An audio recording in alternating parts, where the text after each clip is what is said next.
I'm reading off of her. I don't cry when it rains no more, or I get dirt on my shoes. I don't mind climbing 8 more floors, 'cause these stairs are all heading to you. I don't wait for tomorrow's sunshine when I feel it today. But when it's cold in the dead of winter, remember that snow melts away. One more cold drink, one more roll, one more dance before the doors get closed. Please remember, enjoy the show. Let's get happy before we get old. We don't need plans or a fancy agenda. Well, let's just see where it goes. We got no care for the way people stare at the dust and the dirt on our clothes. Hey, my friend, we'll never say Hey, everybody, come on into the Cajun cooking experience. Man, tonight's going to be a good one. Dish I love. I've been trying to cook a long time. If you look at the scroll at the bottom, you're going to see it. Eggplant with shrimp, beef, and pork. And I'm going to kick that scroll off now so y'all can see inside the pot. So tonight, we're going to not only cook eggplant, but we have some green onion like sausage with it. So what I've done, I made me some green onion sausage with beef and pork. So it's got the green onion in it already. It's seasoned already. So I've got to be really, really careful with this. And let me see if my camera's going to cooperate. I got a crazy camera up here. And we can see the ingredients that's going to go in. I've got the onions right here. I've got the celery, the garlic. Got to have a little garlic going in. Here's some shrimp. I've got 2 pounds of shrimp going in here today. So this is going to be good. Some andouille, some mushrooms. Here's that beef and pork sausage with the green onions in it. And it's seasoned, so I got to be careful. The different colored bell peppers, my 2 hot sauce, and of course the salt, pepper. And also got to have that sugar. Got to show them cane farmers a little loving. Okay. Hey, Gina. Watching from Livingston, Louisiana. Hello, Mildred. So let me get that back on me. Switch that camera back over. So y'all saw all the ingredients tonight. So now what we're going to do, we're going to start getting this together. What I've done tonight, I'll put butter in the pot. Usually I'll start cooking with lard. I'll start cooking with avocado oil. Tonight I'm going to use a little butter. That butter is going to give this dish a little richer taste. It's going to be, it's something I really like to cook any kind of vegetables with, okay? Even though they say eggplant technically is a fruit, I'm still going to call it a vegetable. Now, the one thing about butter, you have to watch how hard you push it. Because if you push it too hard, it'll separate and it'll burn easy. So that's the downfall of it. But as far as for the flavor, I got a smell right now in this place that's unbelievable. So I'm going to bring these onions in. What I have is about 2.5 onions right now. And I'm going to kick this fire up. And I don't like to bring my fire up too high when I start these onions with butter. This way I can control how much heat I'm putting in this pot. Now, one of the things I want to explain is that y'all see me all the time. Somebody asked me this question: why I put so much andouille? Why I put so much andouille in the when I cook? Number one, I like it. I like that little smoke flavor. But the andouille itself, because I make it with cushion meat, a pork cushion meat, the nutrition in it is unbelievable. So this is 4 ounces, not a lot. That 4 ounces is going to give you like only 5.7 grams of fat, 22 grams of protein in there. So your macros are way up there and no carbs. So this is real healthy. I use andouille a lot of times. I'll put that in the skillet, fry it down, make an omelet with it, eat it with avocado toast, put it on my avocado toast with an egg. There's so many things, salads, because it's so nutritious. I'm going to go ahead and put it in early. So, but you compare that to Boston butt, that same 4 ounces of Boston butt, instead of having 5.7 grams of fat, it's going to have 14 grams of fat. That's what's in here. So there's a lot more fat when you use Boston butt, which is what you need when you make sausage with a lean beef, which I did here. And then also, and the Boston butt has 24 ounces, has 20 grams of protein. That cushion meat had 22. So the cushion meat is definitely a healthier meat. One of the other things you can do with it, and Lucy, who helps me, she would buy some from me and take it home. And she would, while she's working, she'd put it in a crock pot and just let it cook down and make a shredded pork with it. And it was awesome. And if you're watching your nutrition and all, and you're trying not to get too much fat in your diet, this was one of the things that worked really well. And it had a good flavor. Okay, so we're going to cook down these onions in that butter. And this is going to take a little while. Now, if y'all remember last week, when I was cooking the squash, something I did, I brought in a little flour to kind of thicken it up. Man, let me tell y'all something. I'm hooked on this now. It's only an eighth of a cup of flour, like a half of a quarter. But you wouldn't believe how well it brought this dish together so that when you reheat it, it kind of holds together. And I gave it that little root flavor, stepped it up big time. So we'll be doing that again tonight. All right, we're going to keep cooking this down. And one of the things I'm going to bring in my celery. I'll bring in all these vegetables that take a little time to cook. So I want to bring them in first.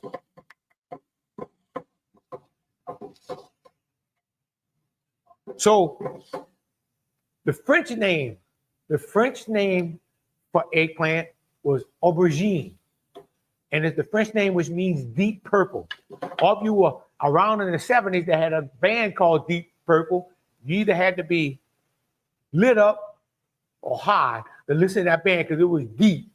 But that deep purple was the one we call, the Black Beauty, or if you look at it, depending on how you're holding the light, it's got a deep purple color to it, or it looks black. That's the one that the French would talk about. But the Anglo-Saxon name for it was eggplant. And where that came from, when eggplant were wild, they were a little bitty, just a little ball, just a little bitty thing, about the size of a hard ball. And it looked like it was white, and it had the color of like a hen egg. So they called it an eggplant. And that's where that name eggplant came from. Then they had another name for it. Back in the 5th century, it was called, I'm going to try to say this right, batigana. Batigana, it was a bitter fruit though. So when eggplant was wild, it was actually a bitter fruit that was traded along the trade routes. But as in Asia, they started getting to where they started domesticating this eggplant. And then as they started domesticating it and trying to get this wild flavor off, they also wanted a bigger eggplant. So you see the big purple ones, you'll see that. Tonight we cooking the green, these here. So this is one I really, really like. The purple, if you're gonna eat them, you have to catch them young. If they get too old, you're gonna have to peel them.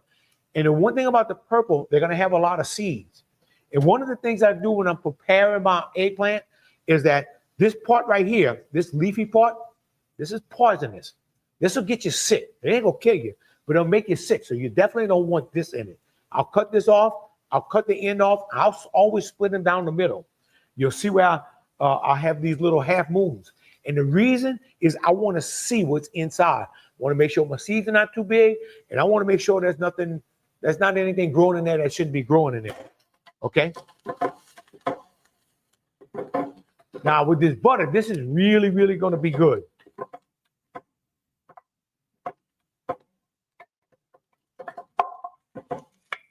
All right.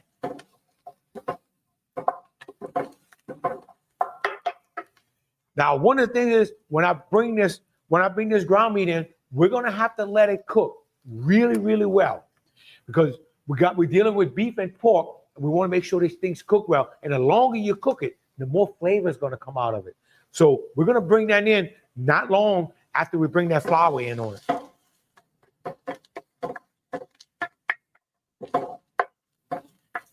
Well, y'all can smell this. One thing I like about cooking with butter, the smell of it.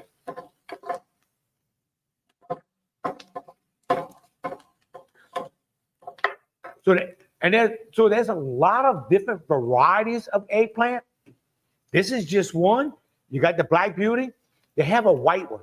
The white one's got a little tougher skin. It's kind of like this. This green one gets pretty big. You can see this is one of the green ones. You can see the different size. So it's a little bigger one. But I like them pick them when they're young. But that white one, when my dad was working there, when I first started in business, about the first 10 years, my mom and dad would come help every Friday. There was a man named Mr. Russell Hemel. Mr. Russell, would, this time of the year, would bring these white eggplant. They were about this size, maybe a little longer, and he would cut them up. Now, I'm going to tell you something. If you cut eggplant and you're going to fry eggplant, make sure you put some salt on them before or soak them in salt water. You want to get that, you want to try to get some of this moisture out. These eggplant will act like a sponge with this oil. So if you're here trying to fry them, you're trying to pot fry them, and you lose the oil, don't put any more oil. You're going to have a soggy dish. So Mr. Russell would take and soak them and salt them down and all. Then he'd bring them over here. Him and Dad, it was a big project. They'd go back there and batter them and fry them. Man, you talk about a treat. And because it had that tougher skin, it actually made it was a better eggplant to fry. It was really, really good. What you say, Lucy? All right. I've got to really watch this butter. I don't want it to get away from me. Bring my fire down a little bit.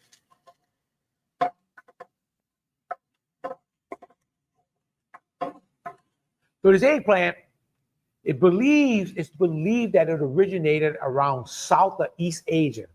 It was first cultivated around 2000 BC. So it's proof that there were seeds as far back as 2000 BC. This is an old plant. This has been around. Now, it's been through a lot of skepticism. A lot of people were scared to eat this. At one time, they thought it caused madness. In the 19th century Egypt, it was said that insanity was more common and violent when it was eggplant season. Well, yeah, Michael.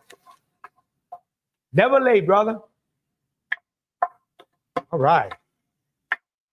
So, you think about that. People had all kinds of, there was so much folklore behind this eggplant.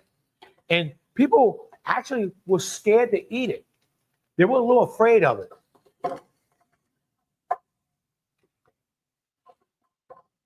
You better take a look in that pot. You see the onions starting to get a little color to them now.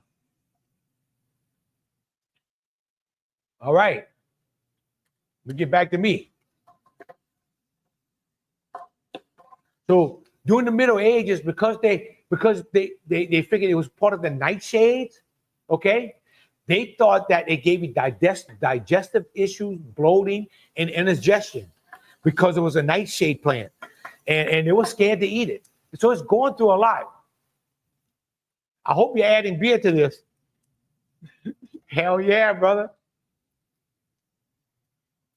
I don't see why not. So there were so many people that feared this plant, feared eating it because it was said of this thing did all kind of bad things to you.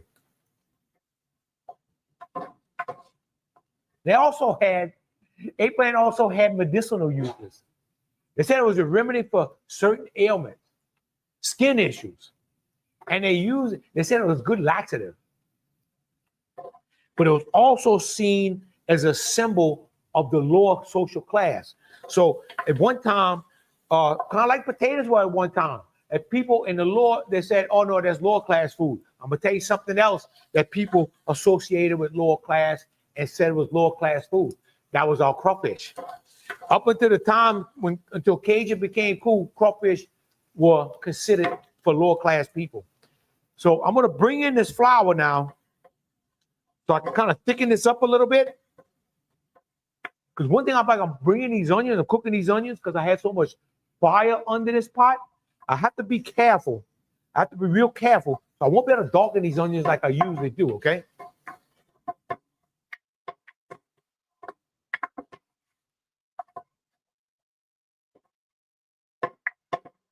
But this flour in here will help me get that flavor I'm looking for. Where you at, Hollywood?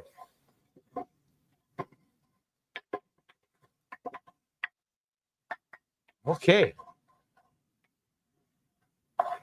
And you see, I got a little stickiness going on in this pot, which is a good thing. Now I'm going to add a little moisture in. And I'm starting to get that little brown color like you would for a roux, which is good. Now I'm going to bring this beef in.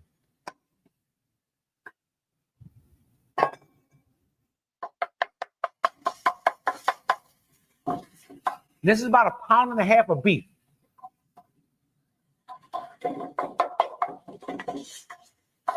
And I want to bring in a little bit shrimp. Y'all know I like to bring a little bit in and let it cook in there, just to let it get some flavor in this dish. Where you at, Harvey? From Barrero. Okay. Oh yeah, we're starting to get a little gravy down here now. This is what we want. Oh, hell yeah. I don't want to bring too much water in, but this eggplant is going to throw a lot of water when we get it in there. What you cooking? Cook me some chicken stew. Well, we cooking eggplant tonight, Hollywood, and I know you like that.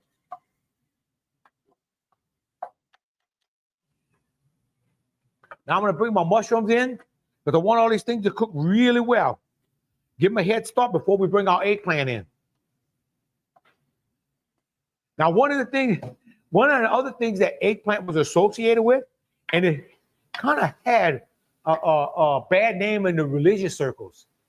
It said it was associated with lust and desire. All right, y'all. This is what I found due to the shape. Y'all take this wherever the hell y'all want to take it. But that is a fact. They're associated with eggplant because of the shape with lust and desire. And a lot of in the religious circles, it couldn't eat it. Like I said, it's going through a lot. What you say, Diane? What's happening, cuz? All right.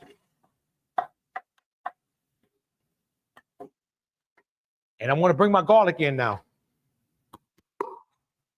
Whoo, Lord. I want all this to cook real good. Yeah, Diane, I thought that, when I read that, I thought that was pretty funny myself. Say, yeah, but I can believe it though.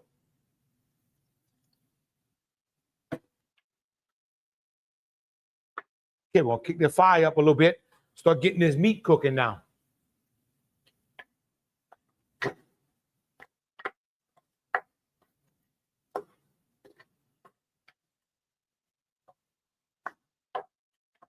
Diane, that sounds like something my mom and all her sisters would have made up on that kind of stuff.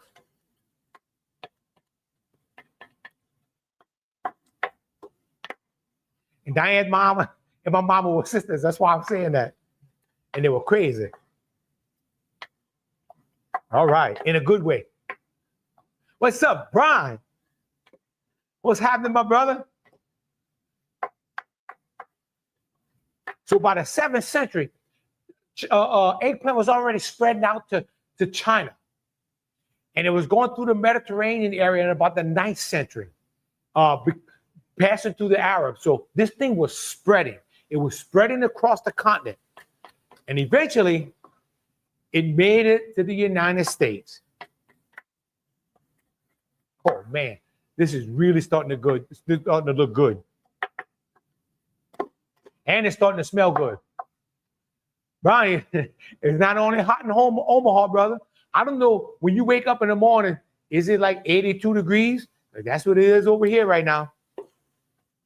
And it only goes downhill after that.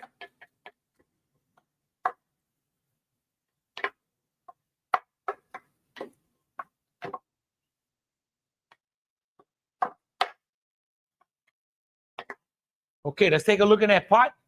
You see, I keep that pot moving. Cuz, come on over, baby. I keep that pot moving because because I don't want that butter, because of that butter, and I got that little flour in there. I want to keep this thing rolling. I don't want it to stop. I want to make sure I don't scorch anything. The only thing bad about cooking with butter, and I get a little paranoid with it, is that you got to keep it moving. You can't let it get too hot. So the eggplant made its way into the United States by Thomas Jefferson. He brought the seeds back from France.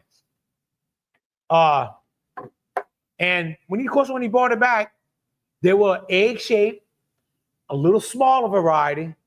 But you know what? They were really, really, really paranoid about that when they first brought it back to the United States. Brian, it was 68 this morning. Man, that ain't hot, brother.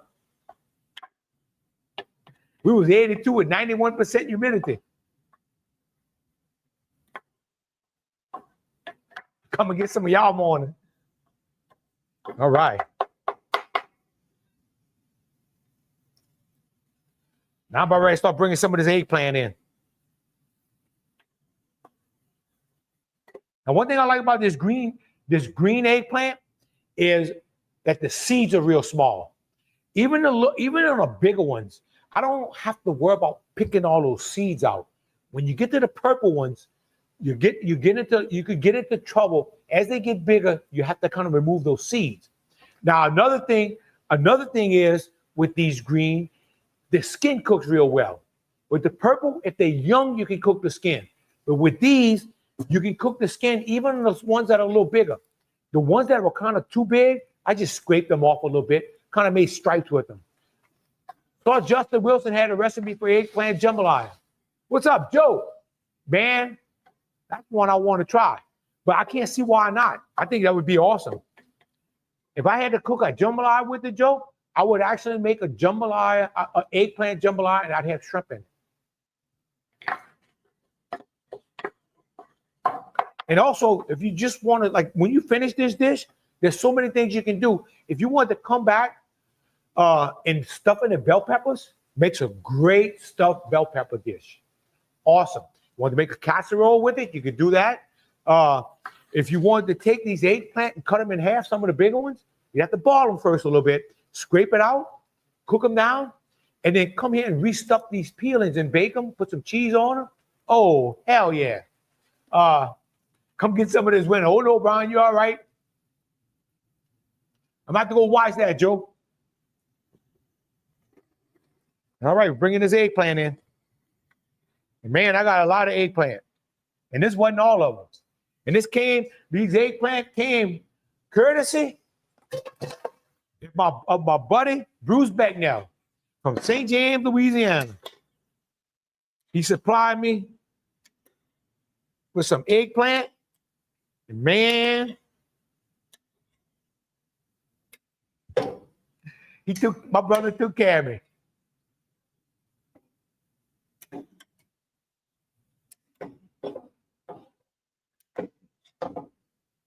Because you can get better than smell on your phone, you need to come over here.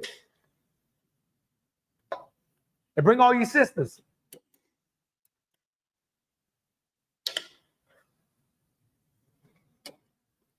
All right, getting all this mixed up in there. Now, this is getting a little bit tough.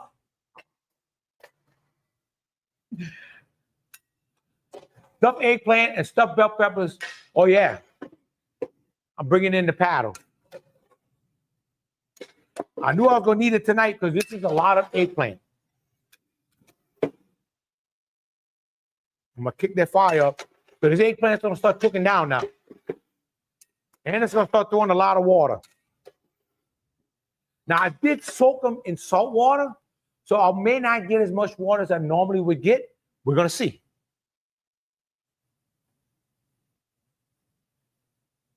And might as well bring a little beer in while we're at it.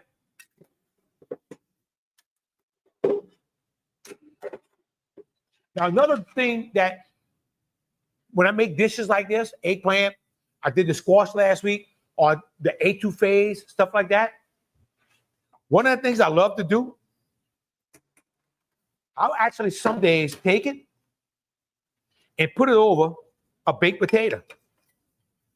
So something just, instead of using butter and bumping up the baked potato with so much stuff, I'll just take it, smash it up a little bit, and mix it up with that baked potato because I eat the peelings on the potato.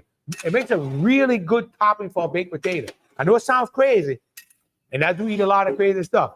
Well, yeah, rocking. Oh, Roland. What's going on, Roland? Okay.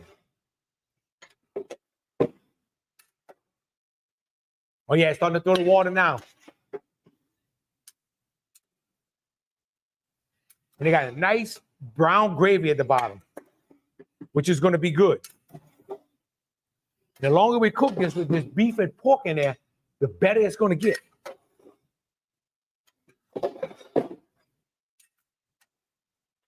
And let that last mushroom get away.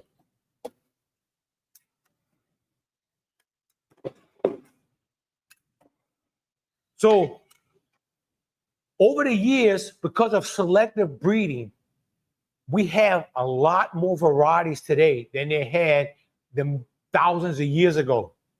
And like I said earlier, the ancient farmers, they wanted something that wasn't bitter, and they wanted a larger eggplant. These little bitty eggplant wasn't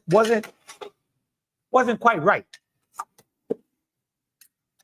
And a lot of our crops that we eat today is because of our people years and years ago that did selective breeding of all different crops. Most of the stuff we eat today started wild as a wild plant.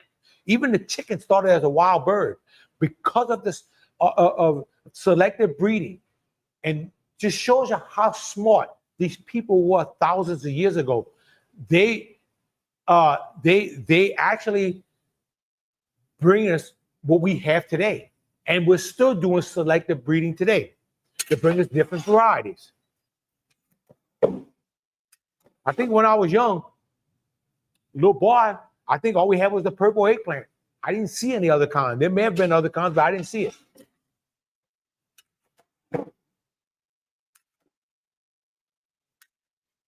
Now I'm going to go down on the bottom of the pot. Okay? Look in here. You can see it. Can y'all see that gravy that's building in there? This eggplant is starting to release a lot of water right now. There was no water in here when I started. This is one of the things you have to be careful with eggplant. Is that you have to be really, really careful.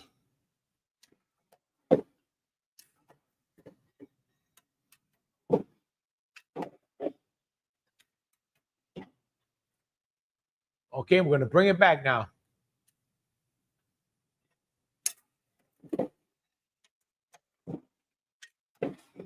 Brian, you graduated in 76?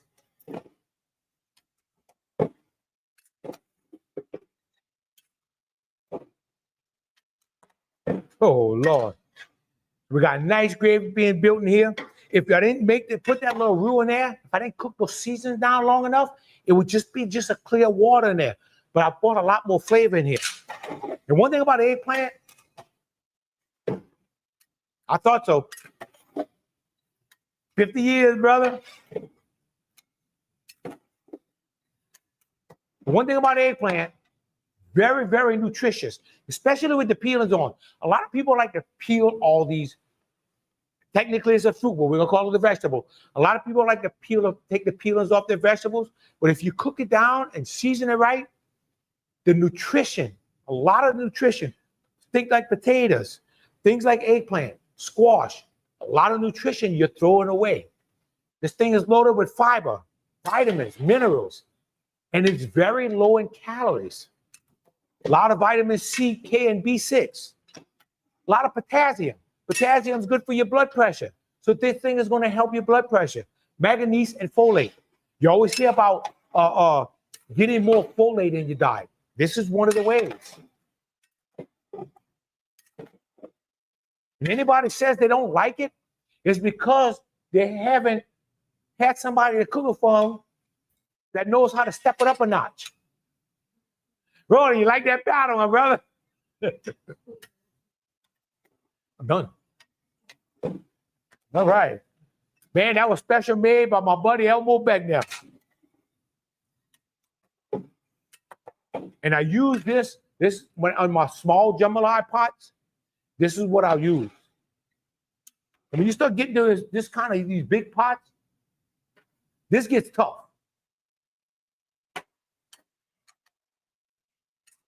And I like when I do my Cajun cooking classes, and people come and they start making the jambalaya, and I'll usually have them doing with a wood spoon when they first start. Then it starts getting tough. Then I'll give them this. Once we put all the meat, they're really struggling. When I give them this, man, they light up like a Christmas tree. Because they think this is the best thing that ever happened. They feel like a real jambalaya cook. Now, another thing you do, if you want to take this same eggplant, is cut it up in little medallions, put a little olive oil on it, and season it real good. Bake them in the oven. And then right before they finish, add a little cheese to them. Oh, Lord. You can restuff these things and with some good Parmesan cheese, or I like pepper jack or sharp cheddar when I melt it. So many things you can do. Like you say, you can fry them. You can just grill them in a skillet. You can put them on a pit. They work good if you ever put vegetables on a skewer and you're going to put it on a pit, get that little smoke flavor. This works fantastic. And you definitely want the peelings on when you do it.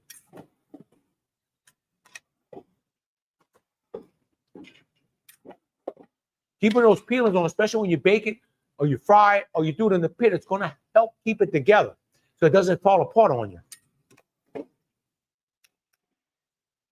Okay. Now, got that hard work done. You take a look at that pot, you're going to see a lot of water in this pot now. You probably can see it without me going into the pot. Okay? So this is throwing a lot of water. And that little bit of flour we started with is going to help this. It's going to tighten this up. By tomorrow, this will actually be a little tighter because of that. And it really made a difference on that eggplant last week.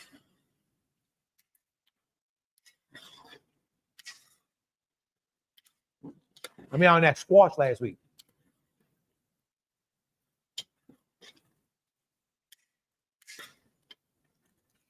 You know something is that we can buy this in the store all year round. It may not be fresh grown here. A lot of eggplant comes out of different states. They'll bring it from Mexico. They'll bring it from California, Florida. We get a lot of produce. We have eggplant year round, but we cook it once or twice a year. This is crazy. This is crazy, and I don't know why we do this. Sip for me, and a sip for the eggplant.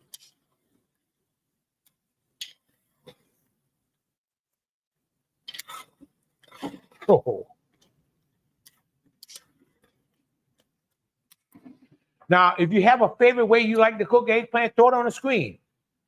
Share it with us because I'm curious. I'm always looking for some new way to do it. I like the eggplant jambalaya. I'm definitely going to look that up. And you know, old Justin Wilson, he had his glass of wine. And he had a story.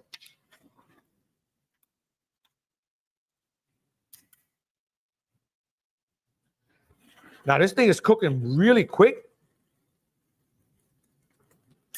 And one thing about these green ones, what I like about them, it's a tender eggplant. It's a very tender eggplant. They do cook quick. Mm. Woo. Man, this thing is good already. I haven't started seasoning yet. I haven't put the shrimp in yet.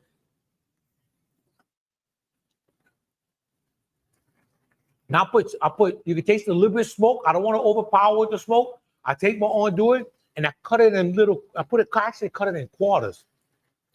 I can spread more around, and I just don't want the big pieces in there because I like it to just blend in. Kind of like the pork and the sausage, the green onion sausage blended in.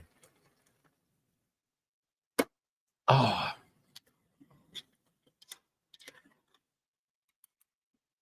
Okay.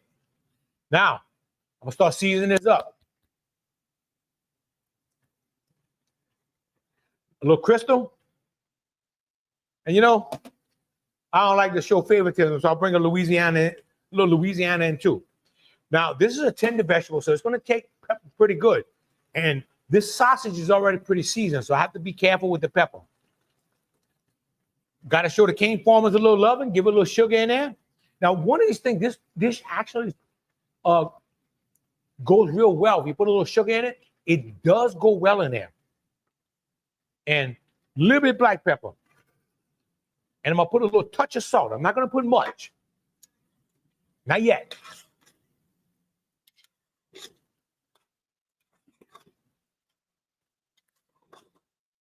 Mm-hmm. Hot in this pot.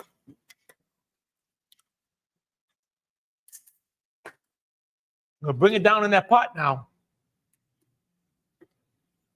And you can see this gravy in here, how it's built up. Man, this is nothing but flavor. In fact, while I got that gravy short, I know we got to try a little piece of French bread.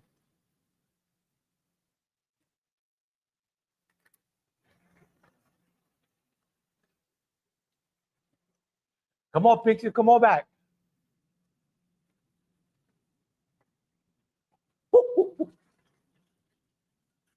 They got some flavor in this pot. Now, what I want to do,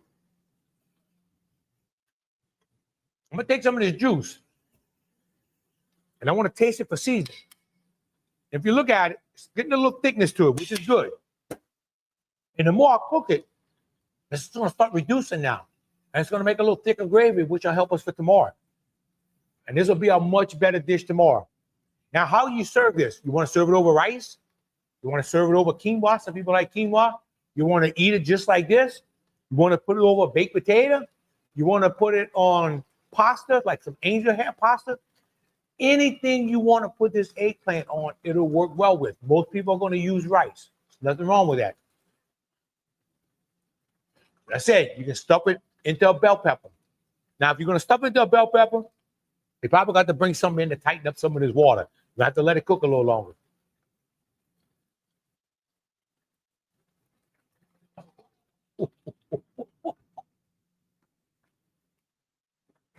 Man, you talk about a hell of a soup. Woo!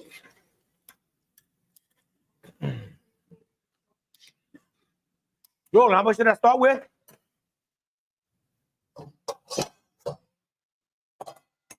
See this big old pan right here? This thing was full to the top. In fact, it had a little heat to it. So I don't know how many eggplant I had because there was just different sizes of eggplant like this. But it was the T-sack bags you get in the store, it was 2 of them full. But like I said, I had this thing heaping.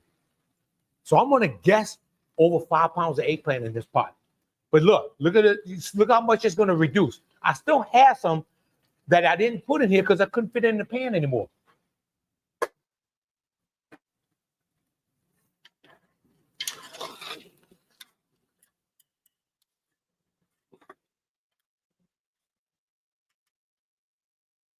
All right.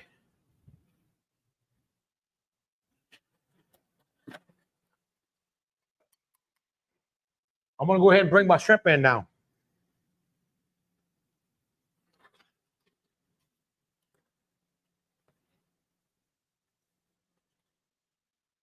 I'm not letting the shrimp flavor go to waste. Now, this was 2 pounds of shrimp. If I didn't have the ground meat, I had about a pound and a half of the sausage, that green onion sausage. If I didn't have that, I probably would have kicked in another pound of shrimp, made it 3 pounds. Now, a lot of people ask me what size shrimp I like to put in here. I buy the peel shrimp, and now I like either a 70-90 or a 90-110, depending on what I'm cooking. A 70-90 is going to be like a 36-40 head-on shrimp, if you had to compare it.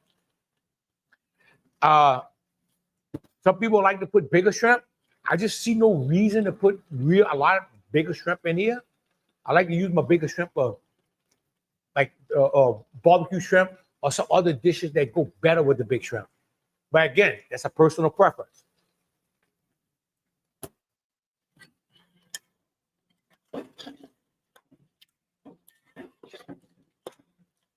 Now, one of the things you could do, if you wanted to tighten this dish up, you could bring a little potato in it. If you actually want to put something to tighten up, let's say you want to stuff it in a bell pepper, you want to tighten some of this gravy, you can bring some of the starches in this potato. We'll tighten this up. You can also bring breadcrumbs in. But I'm not gonna lie to you, I'd rather bring the potato in. To me, it's just a better texture. I get flavor in this potato. Breadcrumb is breadcrumb. And if you're gluten intolerant, if you have celiac, or you have trouble with breads, you're better off with the potato. Michael said, yep, he agreed. A medium is great.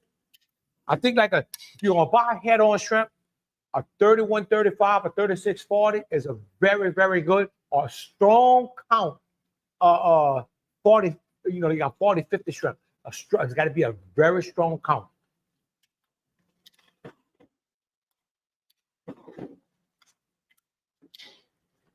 But anything in the 30s has always been my go-to shrimp.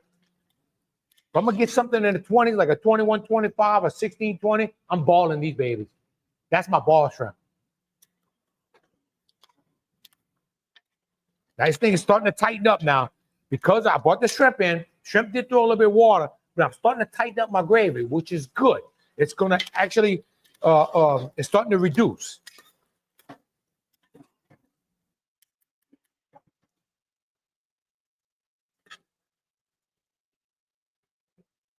Ooh. Yes, indeed.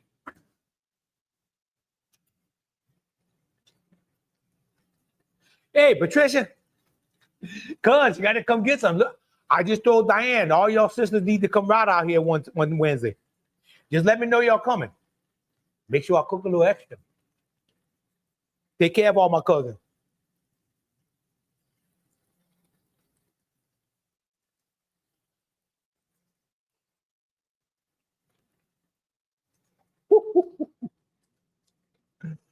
Oh, man.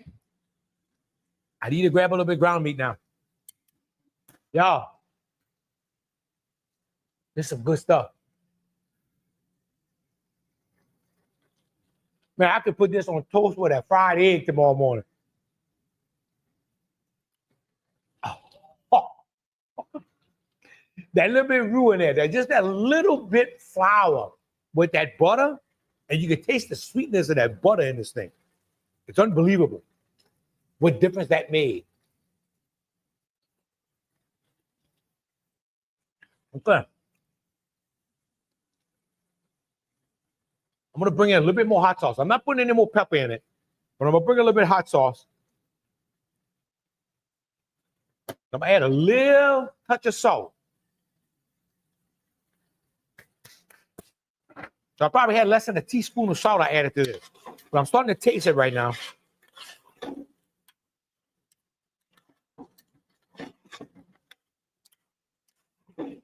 Now somebody did ask me one, hey, Faye, what's up, cuz? All the sisters are coming on tonight. Egg Benedict, why not? If you can mix different kinds of eggplant together, like the purple, the white, the green. There's some green that also grow like round. My dad used to grow those. You can mix them all together. I don't mind mixing them. But again, it's a personal preference. I'll cook eggplant with squash. Mix them together and then use that to stuff into an eggplant. Put some Parmesan cheese in there. Ooh. Makes a great stuffed bell pepper. And you've got the shrimp and the ground meat in it that you normally put in the stuffed bell pepper. So this dish right here, we're always talking about, getting more protein, getting more vitamins and fiber. This is a supercharged dish. You're loaded with protein, you're loaded with fiber, you're loaded with different vitamins and minerals. And the eggplant itself is low in calories. All the other stuff, it's just going to be a healthy dish. What's up, Rabbit? Coming from Narco. Man, we got a lot of people either from Narco. All my cousins were born and raised in Narco. And we got an old Rabbit that's living in Narco. Shit. We not go strong tonight.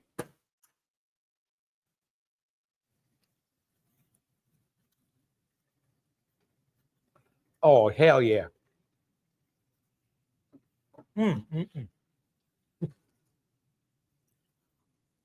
Woo. Yeah. I got to try one more thing. Remember what I told y'all? I love to put stuff over a baked potato. Like, remember, this is the guy that can take a baked potato and eat it plain. Ground beef, ground pork, and shrimp. And in my bell pepper. Hell yeah, cuz. I'm going to lower that. I'm going to bring this over this baked potato. So y'all can go ahead and put y'all chives and all that kind of stuff and sour cream in y'all baked potato. I done made a brand new dish. I made a brand new dish, and you eat it like this.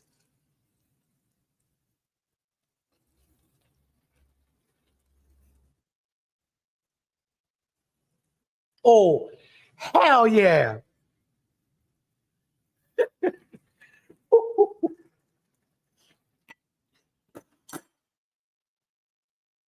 Man, y'all,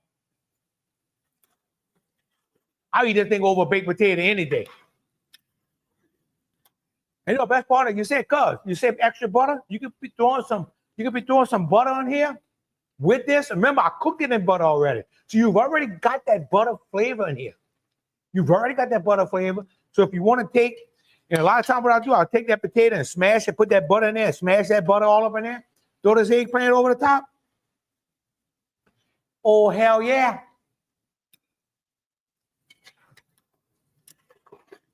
Remember, so potatoes are another one of those foods that were for the low-class people. Potatoes get a bad rap. Potatoes are actually one of the healthiest meals, healthiest foods that you can eat, but they get a bad rap. You can't eat a potato every day, okay? Everything in moderation. Not only is it healthy, potatoes saved the world.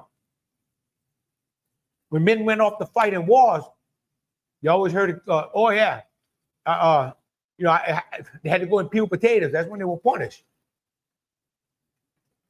This is what they were feeding the soldiers because it has so much nutrition in it. The poor people. The reason why it's called poor people's food because the poor people that were eating it. But go ask the Irish, it kept them alive. And when they had the potato famine, we lost over 1 million people in Ireland because of the potato famine. They actually lost half of their population between potato famine and then then they starved, or people leaving the country. Okay, let's take another peek in the pot.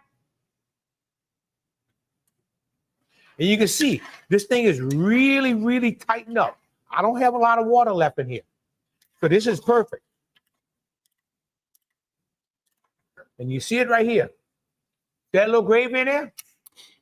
I'm going to tell y'all right now. I'm going to tell you what we call this dish. As soon as I come back live, I nailed it. I nailed this butter. Woo! I nailed this sucker. Man. This is it. Cut this off. Done. Ready to serve any way you like it. So tomorrow, get you some eggplant. I'll tell you right now, anybody growing eggplant, they got more than what you need. They got more than what they need. They can give you a dish. This time of the year, it's fairly cheap in the supermarket. Put you some shrimp and ground meat in it. Put you whatever you like in it. And this you won't go wrong. Very nutritious. We're trying to, these days, everybody's trying to stay healthy, eat healthier. This is one of the dishes you can do. Because like we used to say when I was a computer programmer, trash in, garbage out. Good stuff in, good stuff out. So next week, we're going to cook a seafood jambalaya. I have somebody that's been asking for a seafood jambalaya. I will cook it next week. And we're going to use some shrimp, and I'm going to try to get some crawfish tails. Those two things we'll definitely cook with. Little won't do it. I haven't decided exactly what I'm going to do because there's so many ways you can take this jambalaya when you're dealing with seafood. but it does cook a little different. And man, is it good. But it cooks a little different than when you cook in your regular jambalaya. So tune in next week, next Wednesday. Until then, thank y'all so much. God bless y'all. Good night. Love y'all and see y'all next week.